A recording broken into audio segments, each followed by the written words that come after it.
Hey guys, well, I thought we would talk about this big matchup coming up against the Dallas Cowboys at Lambeau Field Sunday afternoon. This is a big game. Aaron Rodgers says it's going to feel like a playoff atmosphere. Of course, this is sort of a rematch of the playoff game last year, but a lot of that sense of it has been so taken out of it because Dallas lost Tony Romo, so that makes it a lot more difficult for them. Still got Dez Bryant. They've still got a few things going on offense. They're coming off a win, and they are in the NFC because they're in the NFC East. They are in the playoff picture because they can still win their division, which is just craziness, but it's true. The Packers, on the other hand, have we've had some things kind of get cleared up this week. We've had some things kind of come together this week. But yet there are still some questions that remain, okay? So what's kind of been cleared up? Well, I think the big thing is this whole Eddie Lacy thing that's been going on has been sort of cleared up. Lacy came out today, said that Coach and him had a talk. There was obviously some hard feelings on both sides of this, but they've put it behind him, and that's, I think, the important thing. I like that they talked face-to-face, and I also like that they're not willing to talk to anybody else about what happened behind closed doors internally between those two guys. They hashed it out. That's the way, that's the healthy way to handle it. And so I feel like this is a good way for the team. This is a good way for Eddie Lacy to take the field Sunday against Dallas with the high hopes, like we all hope, that he gets back to form. He gets back to, has another one of those 100-yard games. This is a game, there are right now 0 fumbles that Lacy had, 0 problems, 0 missed curfews, but also 0 yards. So let's get a 1 with a couple zeros after it during this game, and all of Packer Nation will be happy because that means if our run game gets going the way Lacy can with a 100-yard game, and I think that this is going to happen. I'll just say that right now. I think Lacy is going to get close to 100 yards in this game. Part of the reason for that is I believe that from the Lions game was the game where I saw the Packers offense. In light of the score being behind the entire game, they did not go away from the run. They did not abandon the run. And I think they're going to carry that on. It's December football at Lambeau Field.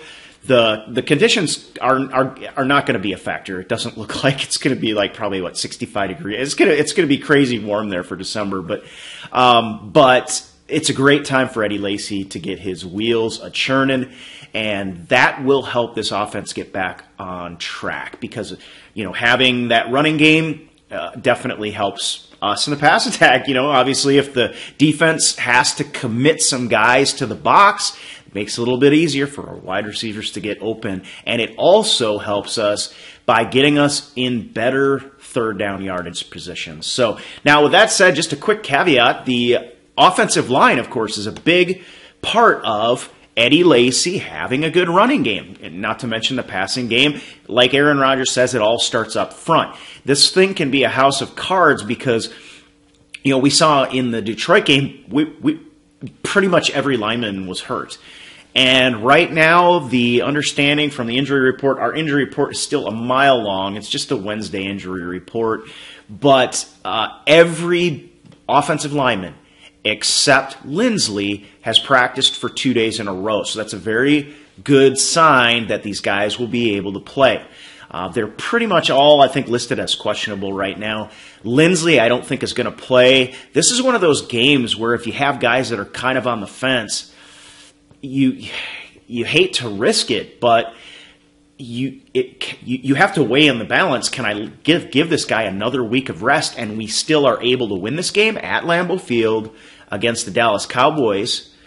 Or do I get everybody on the field that I absolutely can and maybe risk them re-injuring? Now, with Lindsley, I hope that they can hold him out and Treader can come in and play a good enough game for us to win. But again, that's a critical position. That's nothing to sneeze at. That center quarterback exchange is huge to all of the timing that goes on in the offense. So we'll see what happens with that. But it does looks like most of these guys are going to be back. I think Lindsley is going to be the only one that might not play at this point. But we'll see what happens on that. Now, so we got some things cleared up this week. We also had some things kind of get on track last week, and that being basically Richard Rodgers and the play to the tight end and some really sort of important, consistent separation and good hands for a big guy over the middle. And then, of course, the Hail Mary pass with him just doing, just getting the job done. Making the catch when we had to making the big play when we had to have the big play. There is no other. It's the definition of the play that you have to have. It's called a Hail Mary for a reason. And Rodgers got it done. But not only that, he had, all those other catches that were important. I know 61 yards of his 146 or whatever were the Hail Mary pass, but this guy kind of came into his own. It was a sort of a coming of age for Richard Rodgers in the Detroit game, and Aaron has talked about him, that he played fast, which for a big guy is great. That means he's starting to think less and just play on his feet. He's getting separation because he is a smart football player, but now it's becoming more natural to him. And so we look for that tight end position to be very important. We get Corliss back, too, I think, this week, and we'll see what happens there. But you know that Richard Rodgers has earned his spot. He was the top dog to begin with and really has made the most of his opportunities. So we feel like we got something going against Detroit. And, our wide receiver core still was kind of non-existent for the most part. We did a little better, but it was Richard Rodgers that was really the bright spot for the wide receiver core. So we'll see how that plays into the game against the Cowboys. I would love to see Rodgers outdo Jason Witten on the other side as a tight end, Witten being sort of a go-to guy for year in and year out and a stalwart of that offense. They've still got Dez Bryant on the field. I think that they're going to do everything they can to get Bryant involved in this game, but Jason Witten has been the sort of safety valve, the guy that just always gets the job done. Let's see Richard Rodgers match up on the other side of the field for us and do the same thing. I think it's going to bode well for our offense moving forward. If we can get Lacy running the ball the way Lacy can run the ball, Richard Rodgers continues to get open and get separation, we're going to see really good things happen and hopefully get a win against the Cowboys, which is, again, we're entering the fourth quarter of the season. There is it's a playoff atmosphere for a reason. I know a lot of people talk about, I don't care, games in September, give me games in December because they matter so much more. No, they all count for one game. The reason that we feel we get this sense of urgency is because in December, the situation. You can count those last games and what other teams have done. When you have 4 games left, you understand the situation so much more precisely. It's so wide open in September. It's just like there's 16 games in front of us. We dropped 1, we dropped 2. But now we know we've got the Vikings, who, they've got a couple tough games. They end the season against us. They've got to play the Cardinals this week. But in between, they've got 2 that they could win. If they split, if they can, and I guess most people are expecting them to lose against the Cardinals. I expect them to play the Cardinals very tough this week. Do not count out the Vikings against the Cardinals with a bounce-back game. They are going to get Adrian Peterson involved, and we have to be careful. I still think Arizona can and probably will win that one. Again, though, with our team being able to control its own destiny against the Vikings, there is a chance with an Arizona loss to the Vikings that we can still take the division and end up with a better record than the Cardinals moving forward. So it's one of those things. But don't count the Vikings out. Don't count them out against the Cardinals.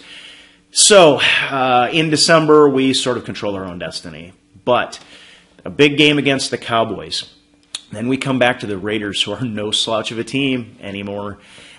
We still have, we've got the and then we got the Vikings at the end of the season, and in the middle, guess what? That third game, we got to play the Cardinals, and we got to play away from Lambeau Field at that game.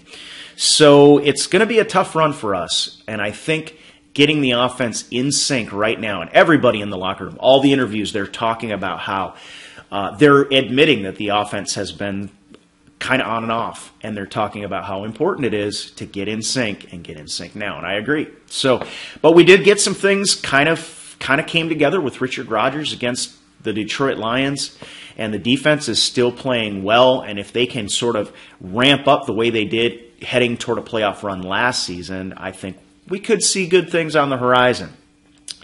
But the questions remain. That's the last thing I wanted to talk about. The questions still remain, and that is, and you watch, Aaron Rodgers reflected this in his locker room interview. When is the offense going to play 4 full quarters of football? That's the question that remains to be answered. I love that Aaron Rodgers spoke about this. There was no coy responses. He basically said, we've played a lot of good halves, but then the other half of the game we haven't played well. That's accurate. That's a guy being honest. And I like that, because I think if they're honest with us, that means they're even more brutally honest with each other in the meeting room and out on the practice field, that they need to play consistent 4 quarters of football. And I think Eddie Lacy is going to be a big cog in a change during the Cowboys game on Sunday. I think he's going to run like a freaking... Hulk is going to be back, is what I think. And I think when that begins to happen, the wide receiver core is going to be successful. I believe that Richard Rodgers is going to, again, get open when necessary. I think third and short is going to be something we see. We've seen so much 3rd and 8, 3rd and 7, 3rd and 8. And I think if we see 3rd and short, and I think we will because of Eddie Lacy, it's going to make a huge difference. And then the question after that is, can we carry that over? Because let's face it, the Dallas defense is a mediocre defense. I know, what Clay Matthews said, and he's right. They are very well coached. They are very sound, but they're a middle-of-the-road defense. They are right in the middle of the pack. They don't excel at anything, which I think is a good opportunity for our offense to get in sync. But at the same time, we want to see us stack successes because we've only got 4 games left. So it's a big-time opportunity. I've got a good feeling about this game. I think we're going to play possibly our best offensive game of the year. I think Eddie Lacy comes into his own again. I think he knows that the torch has been passed around. James Starks has carried the torch. Eddie Lacy has carried the torch. Then you get John Crockett in there, and he is the second leading rusher. He's the leading running back rusher for the Packers, and he didn't even know he was going to play the game until like 3 hours before the game or whatever. Eddie Lacy knows this torch has been passed around, and it's time for him to grab it and run with it. I hope he does, because I love the kid. I love the guy. I really do. I think he's great. Stuff happens. I'm glad that they ironed some things out, and we will see what happens going forward. So if we can stack some successes on offense the way the defense has been playing, the path is wide open before us, folks, and we could still be in line for some really special things as this season sort of winds down and the playoffs begin. So, some good things coming, and hopefully a big win against the Cowboys. Tomorrow, we'll be it's Prediction Friday tomorrow, so get your predictions ready, and when you see me pop up that prediction post on Facebook, jump on there as fast as you can, because I try to get through 10 or 12 or so, maybe 20 of those predictions, but I can only get to so many of them. I love how they've been rolling in, and man, some of you guys are really fast. We've got some shout-outs, I think, to do tomorrow. I've got an apology to make tomorrow for I mispronounced a name. But mostly it's going to be exciting because I can't wait to see how you guys think the Packers are going to do against the Cowboys. And so get ready for that. We'll do that tomorrow. That'll wrap it up for me today. Be sure to visit greenbaypackernation.com. Check out our Facebook post. You're probably seeing this on our Facebook fan page. If you're seeing this on YouTube, please subscribe below. That helps us out a lot. I appreciate you guys watching. I appreciate the subscriptions, and I hopefully with you will appreciate the Packers' best game of the season to open up the fourth quarter of the season against the Cowboys on Sunday. So have a great day. We'll talk to you tomorrow. Tomorrow's Friday. Enjoy your Thursday, and we'll see you tomorrow. Go Pack.